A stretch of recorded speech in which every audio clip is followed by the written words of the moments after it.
IPL 2026-এর points table এমন একটা unpredictable ভাই পর্যায়ে দাঁড়িয়েছে যেখানে ভাই একটা ছোট মিস্টেক করলেও ভাই পুরো টিম ভাই প্লে অফের রেস থেকে বেরিয়ে যাবে। হ্যাঁ, আজকে আমরা এমন 4টা টিমের নাম বলবো যারা ভাই প্লে অফে ভাই কনফার্ম করতে যাচ্ছে। আর শকিংলি ভাই আইপিএল 2026-এ ভাই কিছু বড় টিম যারা ভাই এবার প্লে অফে থাকবেই না। তবে আমরা বলবো মেইনলি ভাই যে 4টা টিম ভাই প্লে অফে অলমোস্ট কনফার্ম, এই 4টা টিমের নাম প্রথমে আমরা দেখবো। তো প্রথম যে টিমটার কথা বলবো আমরা সেটা হচ্ছে কি ভাই শ্রেয়াস আইয়ারের ভাই পাঞ্জাব কিংস। হ্যাঁ, সরপঞ্চ সাহেবের ভাই পাঞ্জাব সুপার কিংস, যে টিমটা ভাই 8টার মধ্যে ভাই 6টা ম্যাচ জিতেছে, একটা ম্যাচ হেরেছে। গত ম্যাচে ভাই তারা ভাই রাজস্থানের সঙ্গে ভাই 222 রান করে ভাই জিততে পারেনি, আর একটা ম্যাচ ড্র হয়েছে। তো তাদের ভাই সবচেয়ে বেশি ভাই পয়েন্ট আছে এবং তারা টেবিল টপে আছে। ঠিক আছে, 8টার মধ্যে ভাই 6টা জিতে ভাই তারা ভাই 12 পয়েন্ট এবং একটা ড্র হওয়ার কারণে 1 পয়েন্ট, অর্থাৎ 13 পয়েন্ট নিয়ে তারা ভাই, এবং নেট রান রেটে অনেক প্লাস আছে ভাই, তারা ভাই টেবিলের টপে আছে।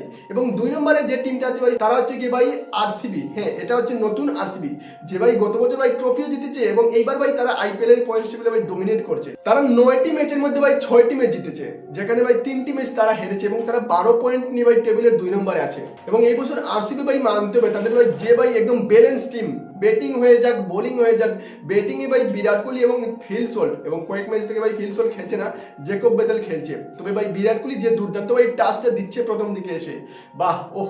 তারপরে তো ভাই মিডল অর্ডার আছেই তার ভালো ভালো টিম। গত ম্যাচে ভাই একটু ফ্লপ হয়ে গেছে, তো আমার মনে হয় ভাই এই টিমটা এই বছরও কিছু একটা করবে।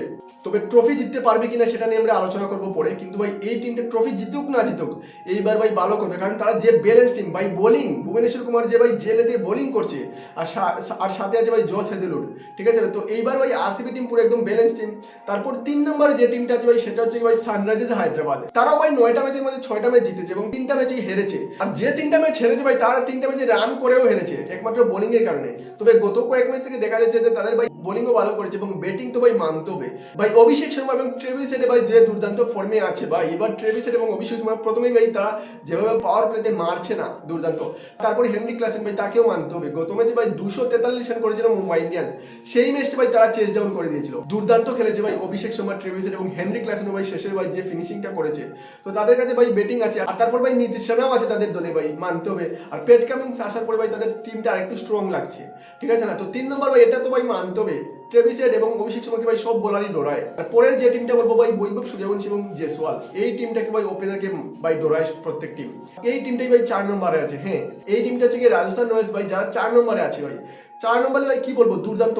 এইবার সঞ্জু স্যামসনকে ভাই তারা রিলিজ করে দিয়েছে, ঠিক আছে না, কিন্তু ভাই রিয়ান পরাগ তাদের ভাই ক্যাপ্টেন্সি করছে এবং দুর্দান্ত ক্যাপ্টেন্সি করছে, বোলিং করছে। ঠিক আছে, ম্যাচের মধ্যে একটু একটু ভাই বেপিং টেপিং করে নেই ভাই, ধূমপান করার তো মনে হয় তাদের প্লেয়ার হলে কি হলো ভাই, ধূমপান করারও মনে হয়, তো সেটা করে নেই। কিন্তু ভাই ক্যাপ্টেন্সি ভালোই করছে সে ভাই। গত ম্যাচও ভাই সে 90 রান করেছে 50 বলে, ক্যাপ্টেন্সি ব্যাটিং করেছে। আর ভাই তাদের যে ওপেনার বৈভব সূর্যবংশী যে দুর্দান্ত ব্যাটিংটা করছে ভাই, মানতে হবে। আর তাদের বোলিংও মোটামুটি ঠিকঠাক আছে, জোফরা আর্চার ভালোই বোলিং করেছে, নান্দ্রে বার্গার আছে, ভালোই বোলিং করছে। তো এই 4টা টিম বর্তমানে আছে ভাই। তবে মানতে হবে প্রত্যেক বছরই আমরা দেখি রাজস্থান রয়্যালস ভাই প্রথমের শুরুর দিকে প্রত্যেকটি ম্যাচ জিতে যায়, মানে ভালোই ম্যাচ জিতে যায় এবং ভাই টেবিলের প্রথম দিকে ভাই 3-4 নম্বরে যায়, কিন্তু শেষের দিকে একটা ম্যাচও জিততে পারে না ভাই। যখন তাদের একটা দুটো ম্যাচ জিতলেই হয়ে যায়, তারা ভাই 10টার মধ্যে 6টা জিতে গেছে এবং 4টা ম্যাচ হেরেছে। তো আরো 4টা ম্যাচ আছে, 4টার মধ্যে ভাই তারা দুটো জিতলেই হয়ে যাবে। কিন্তু আমরা দেখেছি, অনেকবার দেখেছি যে তারা ভাই প্রথমে তো ভাই ম্যাচ জিতে যায়, শেষের দিকে ভাই একটা ম্যাচ জিতে অনেক কষ্ট হয়ে যায়। আশা করছি এই বছর কিছু হবে না এমন একটা, ঠিক আছে না। এখন পর্যন্ত তো ভাই দেখা যাচ্ছে এই 4টা টিম ভাই কোয়ালিফাই করছে। তার মধ্যে ভাই যদি রাজস্থান রয়্যালসকে আমি একটু 50-50 দিয়ে দিই, কারণ তাদের একটা লাক আছে, বেড লাক আছে। তবে ভাই পাঞ্জাব কিংস এবং আরসিবি তো ভাই কনফার্ম ভাই, তারা তো ভাই কোয়ালিফাই করবেই প্লে অফের জন্য। 3 নম্বরে ভাই সানরাইজার্স হায়দ্রাবাদ আছে, যদি তারা এই ফর্মে যেভাবে খেলে যায় তাহলে ভাই তারাও কোয়ালিফাই করবে। 4 নম্বরে রাজস্থান রয়্যালস। আর যদি রাজস্থান রয়্যালস ভাই একটু ভাই গড়বড় করে দেয়, মিস্টেক করে দেয়, তাহলে ভাই তারা স্লিপ হয়ে যেতে পারে এবং চেন্নাই কিংস এবং গুজরাট টাইটান্সের মধ্যে একটা টিম যেতে পারে আমার মনে হয়। যদি পারে, এই দুটো টিম তো যাওয়ার চান্স আছে যদিও এখনো, তবে গুজরাট টাইটান্স আমার মনে হয় না, তাদের ভাই ওপেনার একমাত্র আছে। যদি সাই সুদর্শন, শুভমন গিল এবং জস বাটলার ভালো করে তবেই তাদের টিম ভালো করে, নাহলে তাদের ফিনিশিং নেই। যেখানে ভাই গুজরাট টাইটান্স ভাই 5 নম্বরে আছে ভাই, তারা 9টার মধ্যে 5টা জিতেছে, অর্থাৎ 10 পয়েন্ট নিয়ে 5 নম্বরে আছে এবং তাদের আরো 5টা ম্যাচ বাকি আছে। যদি ভাই 3টা ম্যাচ জিতে যায় তাহলে ভাই কনফার্ম হয়ে যাবে। তো আমার মনে হয় একটু টাফ হয়ে যাবে তাদের জন্য হয়তো, ঠিক আছে না। তারপর 6 নম্বরে তো ভাই চেন্নাই আছে, যারা ভাই 9টার মধ্যে 4টা জিতেছে এবং 5টা ম্যাচ হেরেছে, ঠিক আছে না, 8 পয়েন্ট নিয়ে তারা 6 নম্বরে আছে। তো ভাই সিএসকে ভাই 9টা টিমের মধ্যে 4টা জিতেছে, আরো 5টা ম্যাচ আছে, তারা ভাই 8 আর 4টা জিততে হবে কমসে কম। তো আমার মনে হয় এটা একটু ভাই টাফ হয়ে যাবে। তো আর বাকি যে টিমগুলো আছে ভাই, এরা তো একদম চলে গেছে নিচের দিকে, একমাত্র সময়ের অপেক্ষা ভাই। একমাত্র মুম্বাই ইন্ডিয়ান্স ভাই অফিসিয়ালি এলিমিনেট হয়ে গেছে। তারা ভাই 9টার মধ্যে 2টো মাত্র জিততে পেরেছে এবং 7টা লাগাতার হেরেছে। তো মুম্বাই ইন্ডিয়ান্সের এই করুণ অবস্থা কেন হলো এটা নিয়ে আমরা একটা ভিডিও বানাবো। সিএসকে এর সমান সমান ভাই ডিসিও সমান সমান আছে। 9টার মধ্যে ভাই ডিসিও 4টা জিতেছে এবং 5টা হেরেছে, 8 পয়েন্ট আছে। আর যদি 5টার মধ্যে যদি জিতে যায় 4টা তাহলে জিততে পারবে, কিন্তু আমার মনে হয় ডিসির একটু টাফ আছে।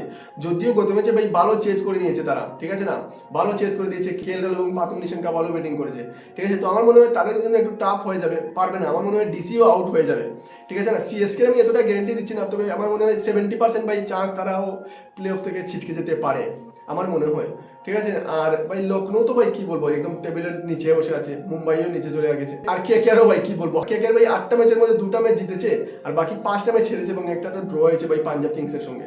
তো তাদের 4 পয়েন্ট আছে। কেকেআর ভাই অলমোস্ট ভাই তারাও বেরিয়ে গেছে। তো একদম শকিং লাগছে ভাই মুম্বাই ইন্ডিয়ান্সের জন্য, দিল্লির জন্য আর সিএসকে এর জন্য ভাই। এই ভালো টিমগুলো ভাই বেরিয়ে যাচ্ছে। টিম যে খারাপ তা নয়, তবে ভাই ক্যাপ্টেন্সির একটু অভাব আছে। কেকেআর তো ভাই পুরোটা ক্যাপ্টেন্সির অভাব। লখনৌয়ের ভাই সেম অবস্থা ভাই, ক্যাপ্টেন্সি কি বলবো, ঋষভ পান্ত আর একদম ফ্লপ, ব্যাটিং দিয়েও ফ্লপ, ডিসিশনও নিতে পারছে না একদম ভাই। যখন ভাই তাকে দৌড়ে খেলার দরকার তখন ভাই সে মারতে গিয়ে আউট হয়ে যায়, যেখানে মারার দরকার তখন ভাই সেখানে পুরো ফ্লপ হয়ে গেছে। তো এই টিম নিয়েও কথা বলবো একটা। কলকাতাও ভাই একদম গেছে, চলে গেছে। মুম্বাইও চলে গেছে ভাই একদম ক্যাপ্টেন্সির কারণে, একদম বিফল, একদম খারাপ অবস্থা। তো ভাই 4টা টিম যদি আমরা বলি যে কোয়ালিফাই করবে, সেখানে ভাই টপে তো পাঞ্জাব কিংস, 2 নম্বরে ভাই আরসিবি, 3 নম্বরে সানরাইজার্স হায়দ্রাবাদ এবং 4 নম্বরে ভাই রাজস্থান রয়েছে, ঠিক আছে না। তবে আউটসাইড চান্স আছে আমার মনে হয় সিএসকে এবং গুজরাটের জন্য, যদিও ডিসিরও চান্স আছে। তবে দেখা যাক কি হয়। তোমার মতে কোন 4টা টিম ভাই কোয়ালিফাই করতে পারে, তোমরা কমেন্ট করে বলে দিও। দেখা হচ্ছে আরেকটা নতুন ভিডিও নিয়ে। এই ধরনের ভিডিও দেখার জন্য চ্যানেলটাকে সাবস্ক্রাইব করবে। বুঝতে পারছি অনেকদিন পরে ভিডিও বানাচ্ছি ভাই, তবে এখন রেগুলারলি আসবে।